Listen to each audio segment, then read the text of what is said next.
మిత్రులారా, ఈరోజు మనలాంటి సామాన్యులం ఏదైనా చిన్న చిన్న మాటలు తేడా వస్తేనే మళ్ళీ వాళ్ళ ముఖం చూడాలన్నా మనం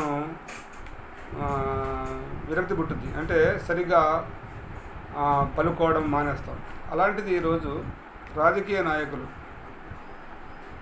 ఎమ్మెల్యేలు, ఎంపీలు, పెద్ద పెద్ద నాయకులే ఈరోజు అతను అవినీతిపరుడు అని అతని లోపాలు మొత్తం బయటేసి అతను అట్లాంటి వాడు ఇట్లాంటి వాడు అని చెప్పి తిట్టుకున్న వాళ్ళు మళ్ళీ మరుసటి రోజు వాళ్ళు వీళ్ళందరూ కలిసి బ్రహ్మాండంగా ఒకే పార్టీలో ఉంటూ ఉంటారు. ఇది మనం నిత్యం చూస్తూనే ఉన్నాం. ఇది కొద్ది వాళ్ళు. అదే మన ప్రధానమంత్రి మోడీ గారు కూడా మన 2 నెలల క్రితం జరిగిన సార్వత్రిక ఎన్నికల ప్రచారంలో భాగంగా మన తెలంగాణ వచ్చినప్పుడు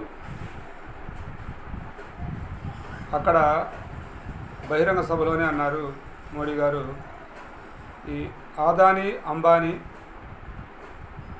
వాళ్ళు సంపాదించిన నల్లధనాన్ని పెద్ద పెద్ద టెంపోల్లో వేసి కాంగ్రెస్ పార్టీకి విరాళంగా పంపించారు అని బహిరంగంగానే మోడీ గారు అన్నారు.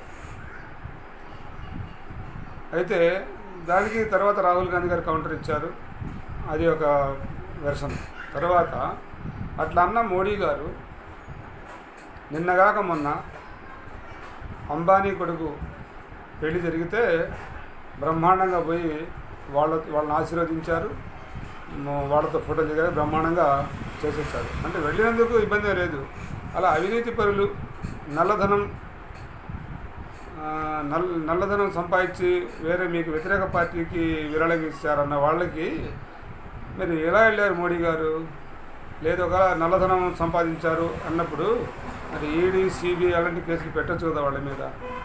ఇంకా ఇక్కడ విచిత్రం ఏంటంటే, ఎవరికైతే రాహుల్ గాంధీ గారికి పంపించారని, రాహుల్ గాంధీ గారికి నల్లధనం పంపించారని మోడీ గారు అన్నారో కాంగ్రెస్ పార్టీకి, ఆ రాహుల్ గాంధీ గారు కానివ్వండి, సోనియా గాంధీ గారు కానివ్వండి, ప్రియాంక గాంధీ గారు కానివ్వండి, వాళ్ళకి ఆహ్వానం ఉంది అంబానీ కొడుకు పెళ్లికి. కానీ వాళ్ళెవరూ వెళ్ళాల. అవినీతి పరులు అవినీతి సొమ్ము సంపాదించి రాహుల్ గాంధీ గారికి అంటే కాంగ్రెస్ పార్టీకి పంపించారు, టెంపోలో పెట్టి అన్న మోడీ గారే వెళ్ళారు. ఇది అక్కడ ట్విస్ట్. మరి ఏమిటో ఇదంతా.